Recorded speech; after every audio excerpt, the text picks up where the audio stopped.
and the personal view of ourselves, taking responsibility for our own being and not turning our bodies over to other people and mechanics. We're going to actually be in charge of our life and our destiny. We did FDA studies at the Sierra Pain Institute in Nevada. And notice the name Sierra Pain Institute. It would be better to call it the Sierra Pain Free Institute. And the person that ran Dr. Cronin, who was head of the institute, was the one that got acupuncture legalized in California. So he was on the frontier of a new medicine modality, which is as ancient as the ancient Chinese methods.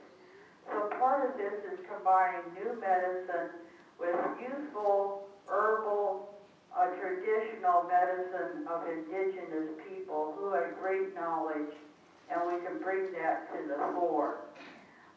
In that trial, we had a number of patients, and the pain reduction device, if my cursor does show up there, is, I don't know if my pointer shows up or not, but there's, in the lower picture, you see the device that produces pulse magnetic fields.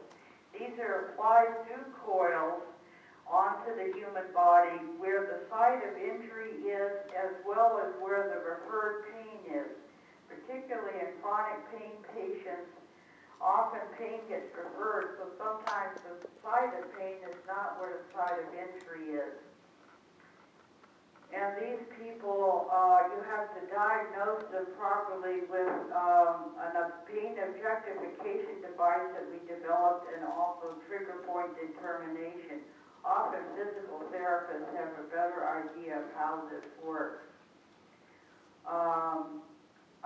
Doctors spend usually about 4 hours of their medical training in pain and pain reduction, and about 4 hours in nutrition. That's going to change. And in the 4 hours on pain, they just say, give them pills. They don't know how to deal with pain. And some of the drugs that are used to deal with pain are, one habituates to the drug so that you keep having to take more. It has serious side effects, and actually there is no habituation to our device, and multiple treatments reduce the pain. We've had patients that were in chronic pain for 15 years, free of pain, able to return to work and life, and have a high quality of life and return to enjoying it. There's also a mechanism. Not only does it reduce depression from the source of pain, but it produces biochemicals such as endorphins, enkephalins, serotonin, and dopamine, and normalizes those to proper biological functioning. So both the emotion, psychology, and physiology are normalized.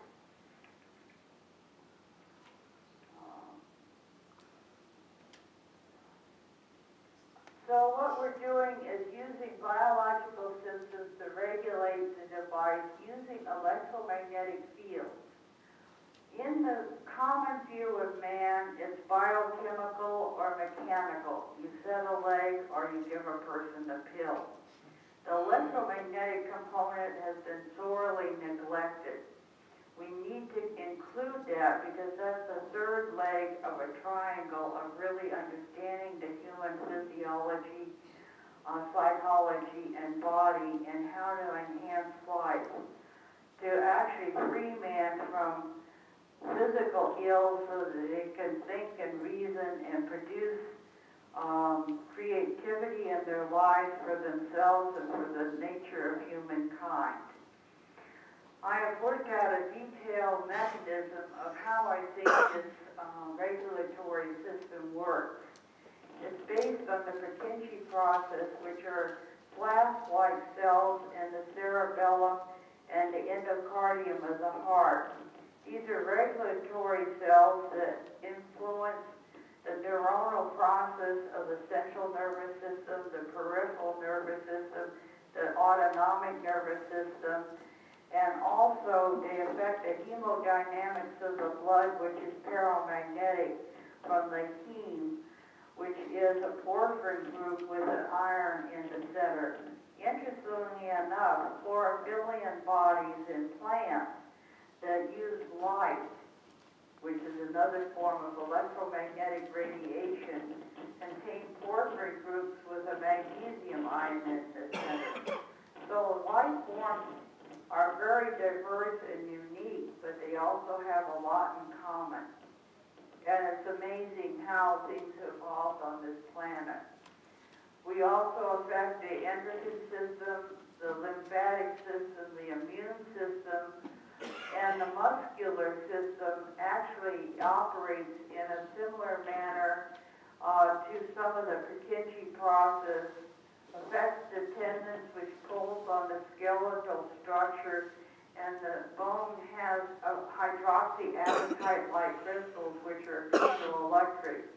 One of the things of astronauts having calcium efflux in space is due to the fact that they don't pull against gravity. As you flex, pull, and basically exercise, you actually cause your own internal current flow and producing, as the magnetic fields on the outside produce a current flow, and that current flow is a proper stimulus and also is an informational transmission system within the human body, and might explain in part some of the success of acupuncture. So, let's have a well society. 9-invasive pain eliminator. The second leading cause of people going to doctors besides the common cold is pain. Pain is something that doctors don't want to deal with because they don't know how. They just figure, I'll write a prescription and get this person out of the office before they drive me nuts. And they don't really look for the source of pain, pain caused by injury, stress, tension. Obviously, some relaxation techniques such as meditation are useful. There's a whole variety of things, and particularly in chronic pain patients that have been in pain for a number of years, they figure after 2 years of being in pain, almost no person can return to a viable work and living circumstance. We've had patients in pain for 12 to 15 years that have had a series of treatments and return to a normal lifestyle, almost pain-free.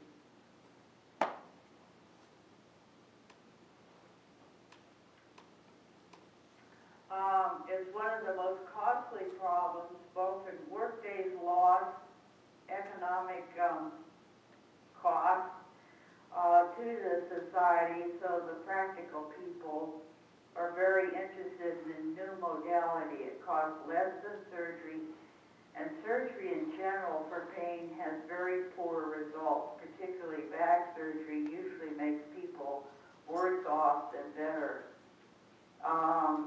And it will reduce the number of disabled people.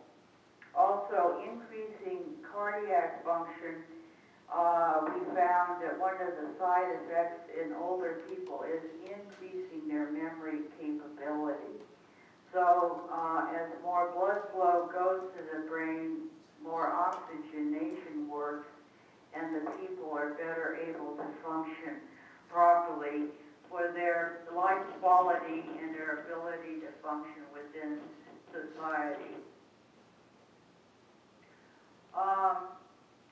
Some of the sources of pain that we look at is arthritis, which is very common, musculoskeletal spasms and tension, acute injury, stress, and strain. We've treated mostly chronic pain patients, but we've also treated surgical recovery patients and patients with current injury with very good success. We also find there seems to be an increase in wound healing effects from by missing information in the neuronal process in the CNS, peripheral nervous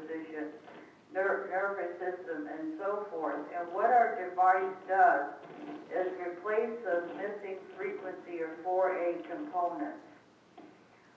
We supply the missing information using pulse magnetic fields that induce current flow into the soupy tissue of the body, which is conductive. And this current flow acts to augment the neuronal process as well as the other processes of the human body. We can also objectify pain. That is, in general, people consider pain subjective. They don't know how much pain a person really is in.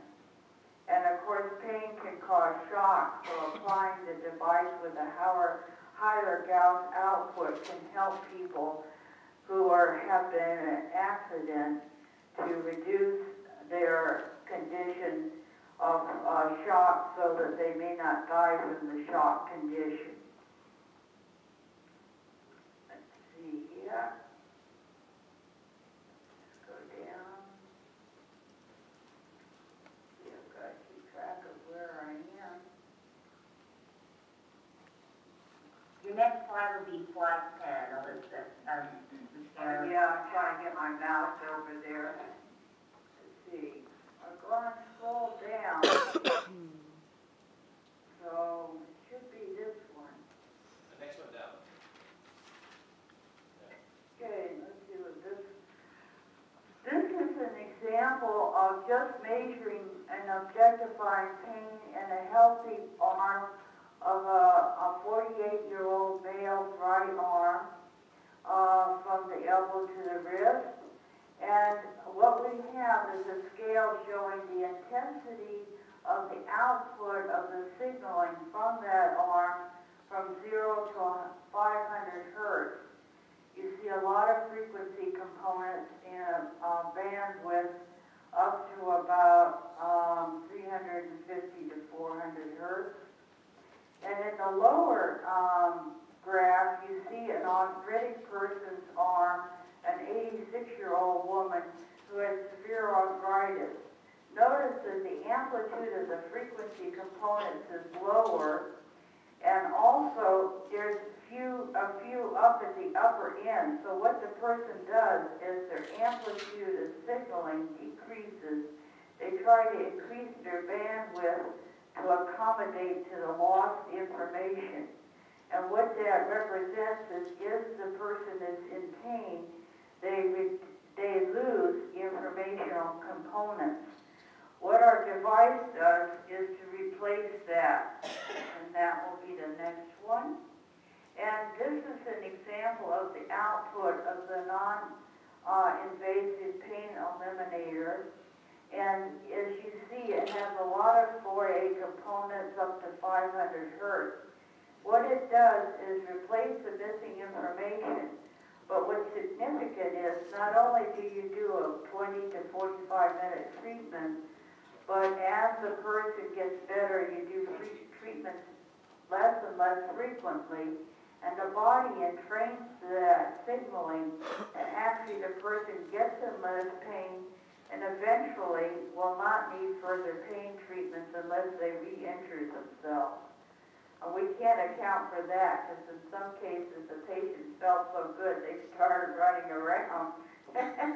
One sprained his ankle, so we had to treat that too.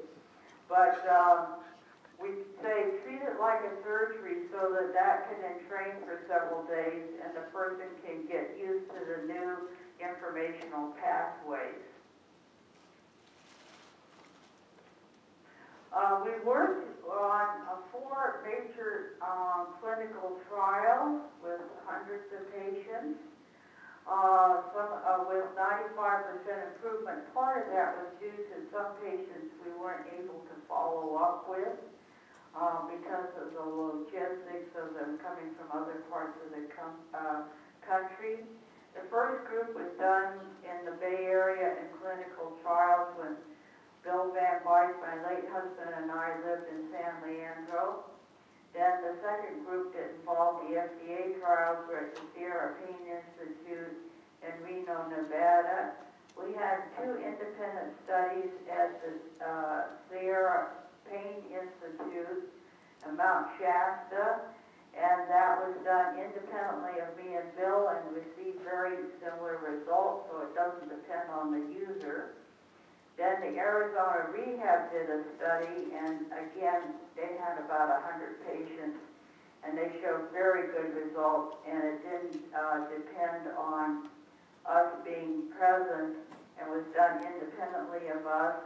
And what was interesting about it is, I was hiring a guy to do some carpentry work on my house, and he had used the device from the Arizona Rehab, and he felt great. He was able to work, and he did a good job, and it was really nice to see your patients when they are rehabilitated and happy and free of pain.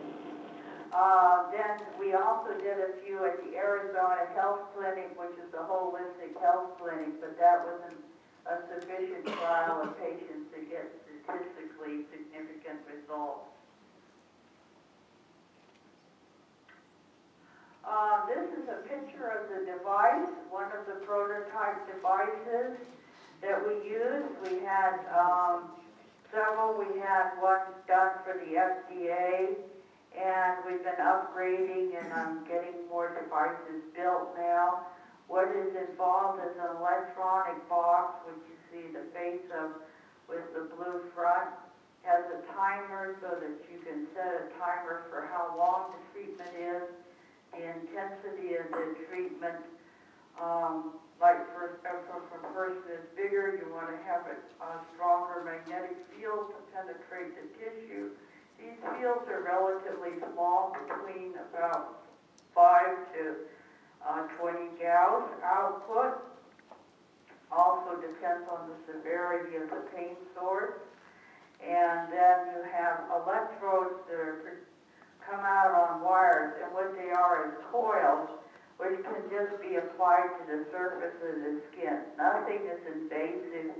There isn't patch electrodes, which can irritate the skin, but they're usually attached with surgical, just putting tape over it or an ace bandage to hold it in place.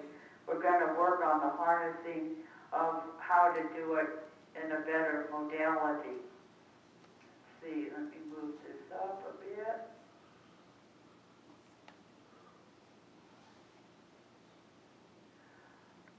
So what we do to analyze and apply the device is often, in some cases of severe situations, we get x-rays and medical diagnostics to find out what the source of the pain is. We do electrode, then electrode placement is dependent on both the trigger point determination and also what the source of pain is and whether there's referred pain involved. Some of this involves an objectification technique to find out exactly where the pain is and how intense it is.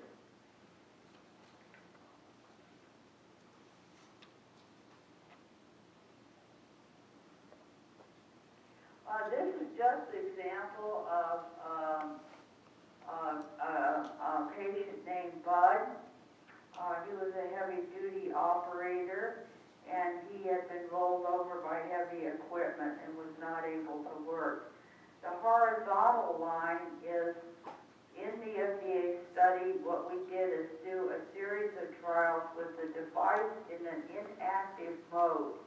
The patient was not informed that it was inactive, but we flipped knobs so the person would think that it was turned on.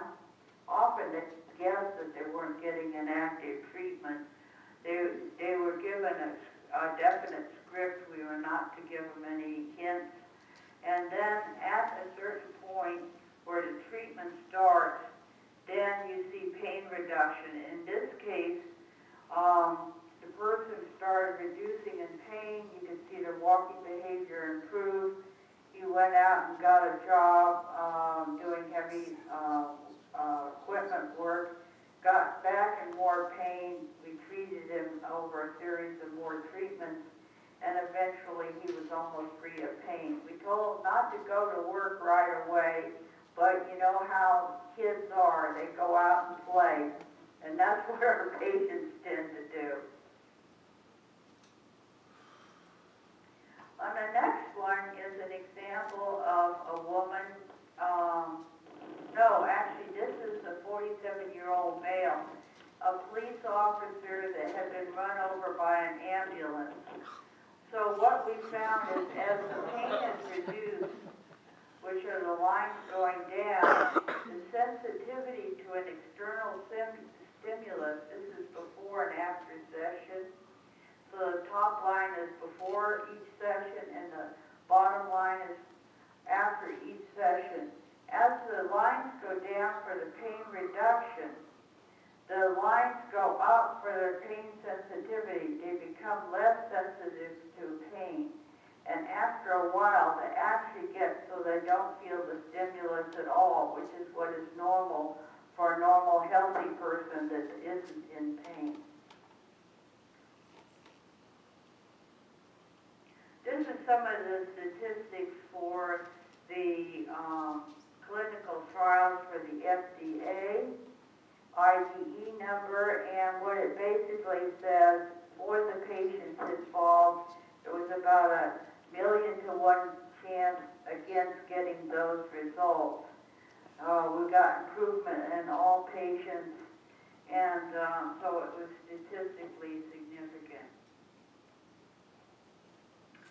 So how does our device differ for, say, the TENS device or pharmaceutical?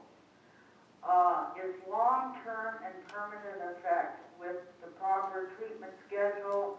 People who have been in pain for years can be pain-free, which is really a blessing. And there's deep tissue penetration because it's magnetic fields and they're directed into the deep tissue. It is not a surface skin effect. There's 0 side effects, promotes healing, whereas the TENS device has a short-term release and usually involves the cutaneous electrodes that often irritate the skin. I've used a TENS device and my skin tended to come off with the electrodes because it's a saline solution which kind of dissolves the tissue. The effect of a TENS device isn't more than a few hours to maybe a few days. It's what I call the Bengay novel stimulus effect. Of course, as we know, pharmaceuticals cause irritation, digestive problems, constipation. People habituate to their drugs and take more and more drugs. I know of several people that I've been trying to get off of medications and onto doing alternative methods because they are actually having difficulty with eating properly and being healthy. Let's see where, go get the next.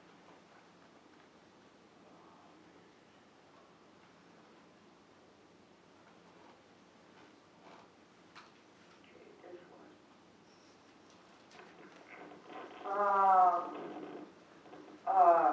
Chronic pain patients with over 20 years of pain rarely return to work and live a normal, a healthy life. We have treated patients with at least 20 years of pain, and they've been pain-free for 14 or more years after their treatment, and unless they sustain another injury, they seem to remain pain-free. Very hopeful.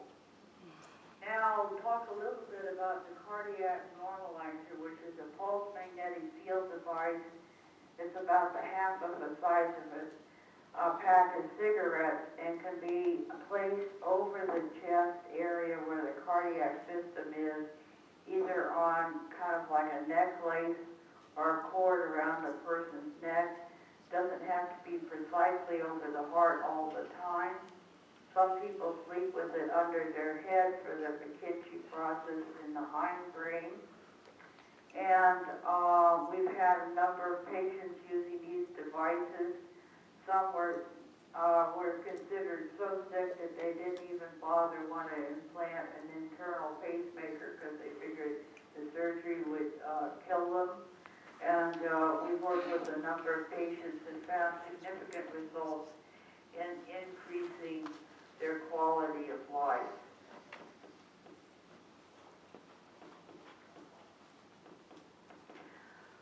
Heart disease is the #1 cause of death in the United States. Stroke, which is related, is the 3rd major cause of death. Second is cancer.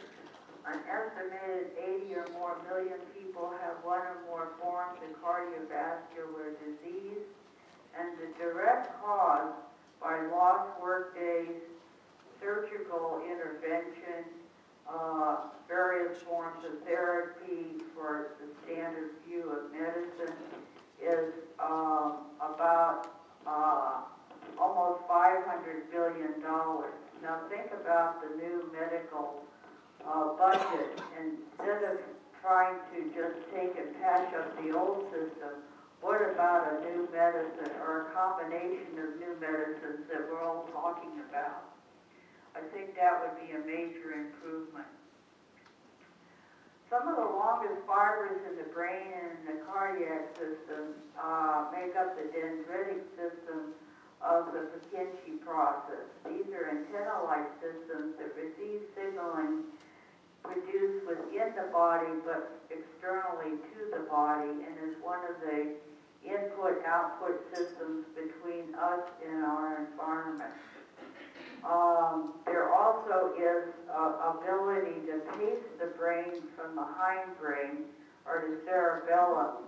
And so this process between the brain and heart have to communicate properly. When they get out of synchronization, get cardiac arrhythmias, atrial tachycardia, bradycardia, bundle-branch Bach, paroxysmal atrial tachycardia, and other diseases.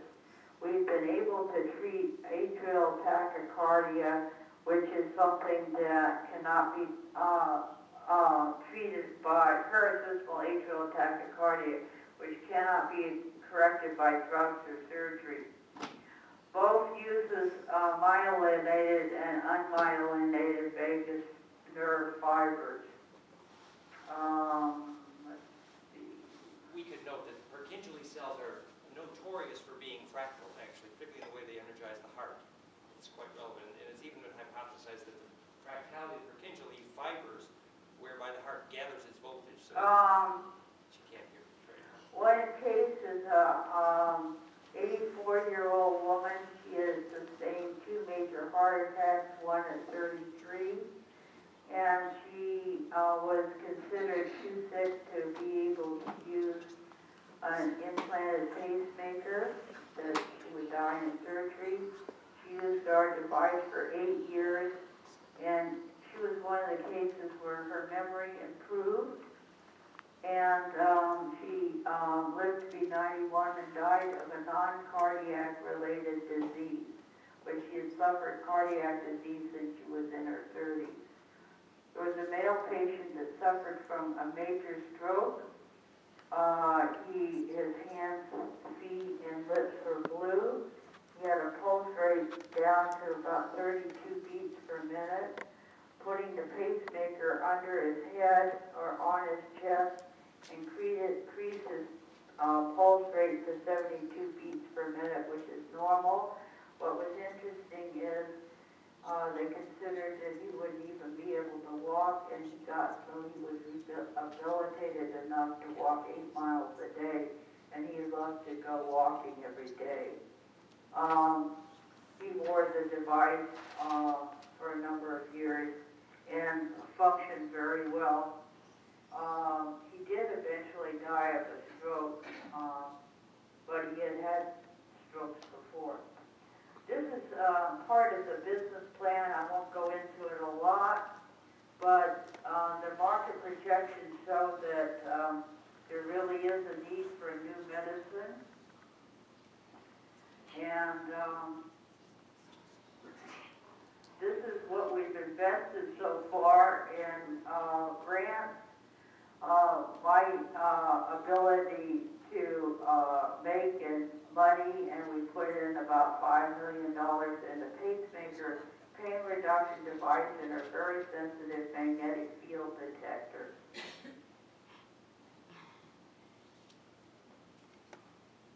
And what we feel is there's a great deal of use for this medicine. The time is right. The time is right for all of us, for a new medicine and new medical modalities.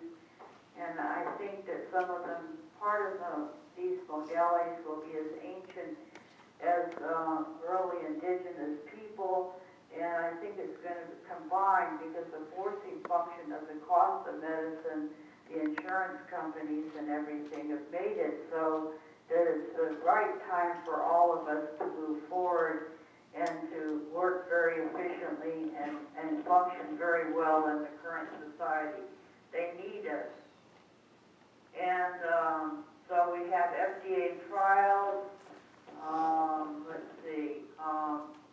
In conclusion, we have the elements of increasing the quality of life, increasing productivity, what the person wants to do for themselves, how they want to contribute to society, produce a major reduction in the cost of health and healing, and we have to bring the doctors in. They'll do periodic checkups on our cardiac patients, provide a new biological information functioning model, which I've been working on.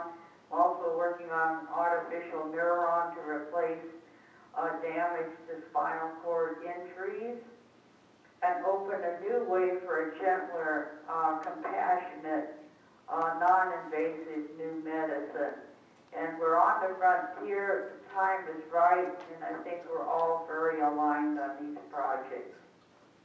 I don't think there's a way for you to ask me questions, but I must admit I was looking forward to seeing everybody, but my experiments with my time machine and my bilocation work has not come to fruition yet. So what's best is go to meeting, and I'm pleased with all the help that I've received on getting this program together.